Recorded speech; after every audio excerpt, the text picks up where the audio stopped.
अभी मुझे कोई लोग बोल रहे थे यार अपनी स्पीच सुधार लो, मतलब भाई मैं लीडर थोड़ी हूँ, मुझे स्पीच नहीं आती देना, वो सच बात है अपनी। पहले मैं प्रोटेस्ट में जाया करता था लेकिन मैं पीछे खड़ा रहता था। मूवमेंट एक्सीडेंटली अपना कुछ तो कंट्रीब्यूशन दे दे इस देश को अच्छे के लिए बदलने में, तो ये कल्चर चेंज करना पड़ेगा, अकाउंटेबिलिटी वापस लानी पड़ेगी। तो नए नए डिस्कोर्स आना बहुत जरूरी है डेमोक्रेसी में। Both are two different thing, ये हमारी पब्लिक को समझता नहीं।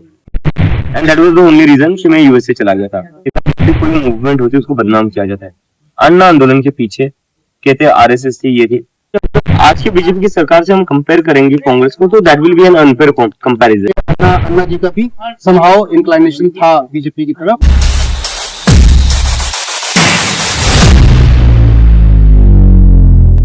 कैसा एक्सपीरियंस हो रहा है आपकी जिंदगी में? ये पहला प्रोटेस्ट है, इससे पहले भी कोई एक्सपीरियंस रहा है प्रोटेस्ट में? मतलब पहले मैं प्रोटेस्ट में जाया करता था लेकिन मैं पीछे खड़ा रहता था। This is the first time student life में। स्टूडेंट लाइफ में ये पहली बार है जहाँ पर मैं प्रोटेस्ट को ऑर्गेनाइज कर रहा हूँ और मैनेज कर रहा हूँ। सो काफी डिफरेंट एक्सपीरियंस है, काफी कुछ सीखने को मिल रहा है।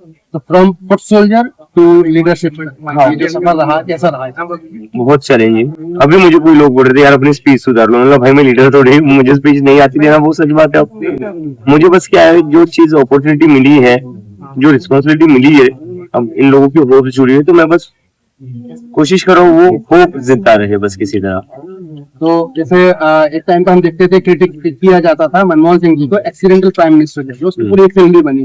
तो क्या हम कह सकते हैं कि एक्सीडेंटल लीडर? और अगर एक्सीडेंटल लीडर कहें तो आज इस एक्सीडेंटल लीडर से एस्टैब्लिशमेंट कहीं ना कहीं डिस्टर्ब है, इस पर आप क्या कहेंगे? ये movement accidental exactly because of thanks to CJI. Exactly, हाँ भाई मूवमेंट एक्सीडेंटल। और इसमें मेरे जैसे कई सारे लोग बाहर आएंगे जो मतलब पब्लिक फेसिंग कैसे होती है नहीं जानते हैं, भाषण कैसे देने नहीं जानते, लोगों से डील कैसा करना है नहीं जानते, बट हम अपनी तरफ से कोशिश कर रहे हैं क्योंकि अब हमें होप मिली है। तो बस हमारी तरफ से जो भी हो सकता है हम कोशिश करेंगे कि हम अपना कुछ तो कंट्रीब्यूशन दे दे इस देश को अच्छे के लिए बदलने में, for the betterment of society. Yes. बहुत सारे लोगों के सवाल हैं, बहुत सारे क्या चाहिए कि शक शुबहात भी हैं, और वो पास बिटर एक्सपीरियंसेस को लेकर हैं, चाहे वो अन्ना मूवमेंट हो या जो भी और मूवमेंट्स हुए उसको लेकर के। तो इस पर आप मतलब जो आम पब्लिक है जो बिल्कुल भी बायस नहीं है बट थोड़ा सा पुराने बिटर एक्सपीरियंसेस की वजह से डिस्कस कर रही है अपने आप को इस वक्त किसी भी तरह की मूवमेंट, नॉट सिर्फ ये मूवमेंट बल्कि कोई भी मूवमेंट, तो उस पब्लिक के लिए जो अनबायस्ड है, जो ईमानदार है बट थोड़ा सा कॉशियस है, उसको आप क्या मैसेज देना चाहिए? सर मुझे नहीं लगता पब्लिक डिसअपॉइंटेड है या पब्लिक कंफ्यूज है। ये जो कुछ पॉलिटिकल पार्टी और उनके सपोर्टर्स है ना, उन लोगों को दिक्कत है क्योंकि यहाँ पर तो कॉमन पब्लिक आया रखी है, कॉमन मैन। यहाँ पर कोई पॉलिटिकल पार्टी के सपोर्टर्स नहीं है, किसी भी पार्टी की नहीं है, इनको तो कोई दिक्कत नहीं, इनके मन में कोई डाउट नहीं है, इनको तो होप मिली है। दिक्कत किन लोगों को हो रही है? जो एग्जिस्टिंग पॉलिटिकल पार्टी है जिनका अपना इकोसिस्टम बन गया, अब इनको क्यों दिक्कत हो रही है मुझे समझ नहीं आ रहा है। और इस देश में सर हमने देखा है जब भी कोई मूवमेंट होती है उसको बदनाम किया जाता है। अन्ना आंदोलन के पीछे कहते हैं आरएसएस थी, ये थी। मुझे बताइए अन्ना आंदोलन में कौन सी ऐसी पार्टी नहीं थी उस वक्त की अपोजिशन की जो शामिल नहीं थी? लेफ्ट भी थी, राइट भी थी, सेंटर भी थी। वो कौन सी पार्टी थी जो इन्वॉल्व नहीं थी? सब इन्वॉल्व थे, लेकिन आज अगर हम बात करें तो लाइक प्रशांत भूषण जी ने भी ये बात कही कि हम बहुत सारी चीजें उस वक्त नहीं देख पाए, हम इस पर रिग्रेट करते हैं। नहीं बिल्कुल वो होगा, देखिए क्योंकि जब पब्लिक मूवमेंट होती है आप कैसे लोगों को रोकोगे शामिल होने से? अगर उन्होंने यहाँ तक कहा कि हमें देखना चाहिए था जो हम नहीं देख पाए, हमारी गलती है, उन्होंने एक्सेप्ट भी करा। नहीं सही बात। उन्होंने ये कहा कि मैं नहीं देख पाया, इवन उन्होंने ये तक कहा कि अन्ना जी का भी समहाउ इंक्लाइनेशन था बीजेपी की तरफ, और केजरीवाल साहब के लिए उन्होंने क्लियर कहा कि उनका तो पावर पॉलिटिक्स ही मकसद था, वो जो क्लियर बाद में नजर आया, उस वक्त हम नहीं देख पाए। नहीं वो जो भी हो, लेकिन मैं ये कह रहा हूँ अगर कोई भी पब्लिक मूवमेंट होती है उसमें सारे आइडियोलॉजी के लोग शामिल होते हैं, बस उसकी वजह से क्या हम जो जेन्युइन एंगर था लोगों का उसको डिसमिस कर दे। अगर आज की बीजेपी की सरकार से हम कंपेयर करेंगे कांग्रेस को, तो that will be an unfair comparison. लेकिन उस वक्त लोगों का जेन्युइन गुस्सा था, तभी तो इतनी बड़ी मूवमेंट बनी है ना, वरना मूवमेंट कैसे बनती है? तो अन्ना आंदोलन भी हुआ, बाद में आम आदमी पार्टी से एफिलिएशन आपका रहा। तो देखिए एक चीज और भी है, आम आदमी पार्टी दिल्ली की सबसे बड़ी अपोजिशन पार्टी है, और जो पब्लिक के इश्यूज हैं ऑब्वियसली गवर्नमेंट की लायबिलिटी तो है, लेकिन अपोजिशन की भी जिम्मेदारी होती है कि अगर गवर्नमेंट उनको चीजों को एड्रेस नहीं कर रही है तो अपोजिशन सड़कों पर आती है। तो क्या ऐसा क्या हुआ कि मतलब क्या आम आदमी पार्टी अपोजिशन के तौर पर जो, और जबकि संघर्ष से निकली हुई पार्टी है, तो क्या संघर्ष का रास्ता आम आदमी पार्टी ने छोड़ दिया जो आज अभी को एक नए प्लेटफॉर्म की जरूरत पड़ी वो प्लेटफॉर्म संघर्ष करना उसने छोड़ दिया और सिर्फ पावर जोन्स में या पावर पॉलिटिक्स में वो एंगेज हो गया? नहीं देखिए, कौन सी पार्टी को क्या करना चाहिए ये बताने वाला मैं हूँ, तो मुझे कोई एक्सपीरियंस नहीं है। आपका लेकिन मैं ये बता रहा हूँ कि मैं जो चला गया था अमेरिका को इसलिए चला गया था क्योंकि मुझे अपनी लाइफ में कुछ और करना था। मुझे पढ़ाई करनी थी, मिडिल क्लास फैमिली से, तो एक टाइम के बाद परिवार की भी जिम्मेदारी होती है, तो उसके लिए मैं चला गया था और मेरा प्लान था वहीं सेटल डाउन होने का। And that was the only reason कि मैं यूएसए चला गया था। लेकिन अब ये चीज एकदम से हो गई, now life has taken whole different turn. तो अभी देखते कहाँ जाते। अभी 1 महीना हुआ, 1 महीने में यहाँ तक आ गए कि जंतर मंतर पर 10 दिन से बैठे हुए हैं। अब आगे देखते क्या होता है। तो चेंज ऐसे ही आता है, एक्सीडेंट्स होते हैं, कुछ जी, इंसिडेंट्स होते हैं तभी चेंज आता है। काशीराम जी की लाइफ में भी ऐसी चेंज आया, गवर्नमेंट एम्प्लॉय थे, उसके बाद वो आंदोलन और फिर पॉलिटिकल पार्टी का पूरा मामला हुआ, तो इस तरीके से चेंज आता है। लेकिन देखिए जिस तरीके से पूरा मूवमेंट उठाया और सारी चीजें, तो आम आदमी जुड़ा हुआ है, आम आदमी की होप जुड़ी हुई है, जिन लोगों ने अपने बच्चे खोए हैं उनकी होप जुड़ी हुई है, वो सब पेरेंट्स यहाँ पर आ रहे हैं, सारी चीजें। लेकिन एक चीज और अंडर डिस्कशन है आपके ट्विटर अकाउंट को लेकर के।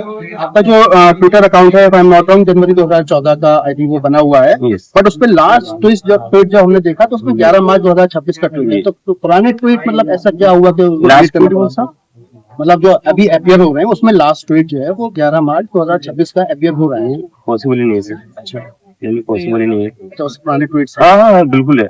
मुझे लगता है कोई ग्लिच आया होगा, ये पॉसिबल ही नहीं है। चलिए। क्योंकि मैं तो मतलब बहुत सालों से ट्वीट कर रहा हूँ 2026 का। मैं तो मतलब अब 2020 का भी ट्वीट निकालोगे तो आपको मिल जाएंगे, कांग्रेस वाले निकाल रहे हैं। हाँ, अच्छा, एक ट्वीट और है आपका बंगाल इलेक्शन के बाद का। जी, जी। 8 मई 2026 का वो ट्वीट है, जब आपने बंगाल में जो पार्टी जीत करके आई बीजेपी, उसको लेकर के जो एलिगेशंस लग रहे हैं इलेक्शन रिगिंग के, उसको और जो तालिबान गवर्नमेंट अफगानिस्तान में है उससे कंपैरिजन करते हुए आपने कहा कि जैसे वो आए इसी तरीके से वो आए।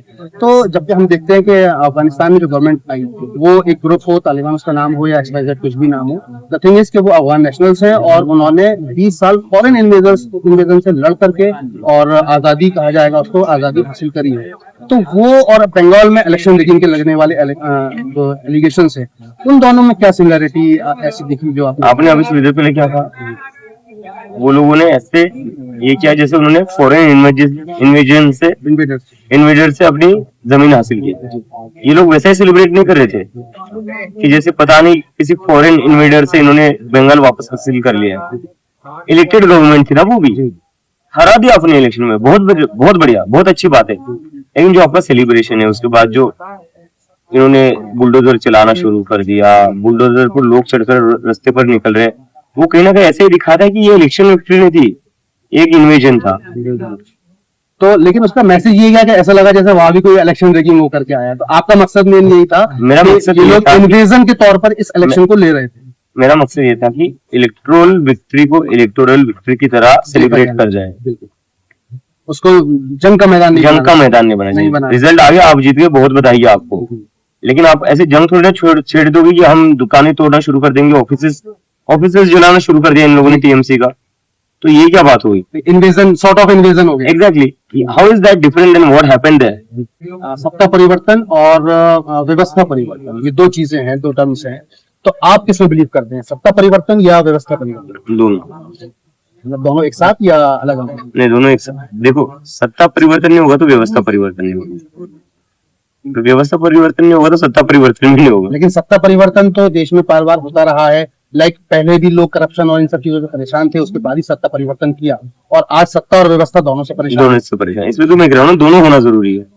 तो ये कैसे पॉसिबल होगा कि सत्ता और व्यवस्था दोनों? लोगों को थोड़ा जागरूक होना पड़ेगा। हमारे देश में क्या ना, हमारे देश में मतलब लोग सत्ता परिवर्तन को ही व्यवस्था परिवर्तन समझते हैं, जो कि सही नहीं है। Both are two different thing. Both are two different thing. ये हमारी पब्लिक को समझता नहीं। हमारे पब्लिक को ये लगता है कि दूसरी पार्टी को जिता दिया, ये पार्टी को 10 साल दे दिए, इसको पहले इस पार्टी को सर पर चढ़ा देंगे, ये पार्टी सबसे बढ़िया है, ये पार्टी सबसे बढ़िया, अब सारी चीजें ठीक हो जाएगी। 10 साल बाद उसी पार्टी को कोसना शुरू कर देंगे, ये पार्टी बहुत खराब है, इसको हटाओ, फिर दूसरी पार्टी को सर पर बिठा लेंगे। फंडामेंटल क्वेश्चंस पर आप बात नहीं करते हो ना, आप बस रिप्लेस करते रहते हो चेहरे। वही, लेकिन देखिए अवाम ने एक नया, एक रे ऑफ होप इन आंदोलन ने जगाई, अवाम ने उसको सपोर्ट दिया, एक थर्ड पार्टी को जो है आंदोलन से निकाल करके एक स्टेट की गवर्नमेंट तक और बल्कि बाद में 2 स्टेट की गवर्नमेंट तक पहुंचाया। लेकिन वहां भी कहीं ना कहीं मायूसी दिखती है। तो फिर आवाम क्या करे? नहीं, देखिए वो होगा, बट एटलीस्ट कुछ नई की तो पहल हुई ना।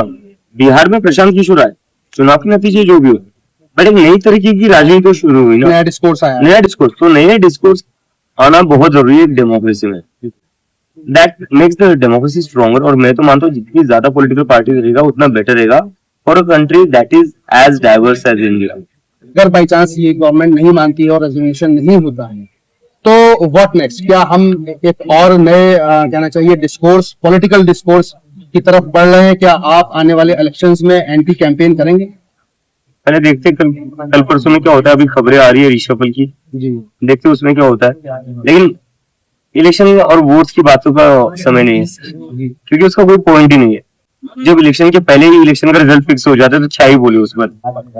वंदे मातरम पर पॉलिटिक्स कोई नई नहीं है, पहले भी हुई है। जब 30s के पीरियड में, 1930s के पीरियड में कांग्रेस ने इसके दो स्टेंजास को अडॉप्ट किया एज नेशनल सॉन्ग, तब भी पॉलिटिक्स हुई थी। बहुत सारे लोगों ने अपोज किया, बहुत सारे लोगों ने फेवर किया। आज जब 6 स्टेंजास को अडॉप्ट किया गया है, मौजूदा गवर्नमेंट ने अडॉप्ट किया है, तब भी पॉलिटिक्स हो रही है। तो लेकिन जब हम वंदे मातरम का जेनेसिस देखते हैं, लाइक इसके जो राइटर थे बंकिम चंद्र चट्टोपाध्याय, तो वो ब्रिटिश एम्प्लॉय थे, डिप्टी कलेक्टर भी रहे, डिप्टी मजिस्ट्रेट भी रहे। और उन्होंने जो प्लॉट, जो उनकी नॉवेल है आनंद मठ, उसमें जो प्लॉट दिया तो वो हिंदू मुस्लिम के रिफ्ट को लेकर के दिया। जबकि जिस एपिसोड को उन्होंने उसमें प्लॉट दिया है 1770-80 के पीरियड का, जो एक फकीर आंदोलन और सन्यासी आंदोलन, एक ज्वाइंट आंदोलन हिंदू मुसलमान का था, एक कॉमन एनिमी ब्रिटिशर्स के अगेंस्ट, उसका प्लॉट दिया और उसमें ब्रिटिशर्स को गायब करके हिंदू मुसलमान को आपस में लड़ते हुए दिखाया। और उसी किताब के लास्ट पन्ने पर ये तराना लिखा गया।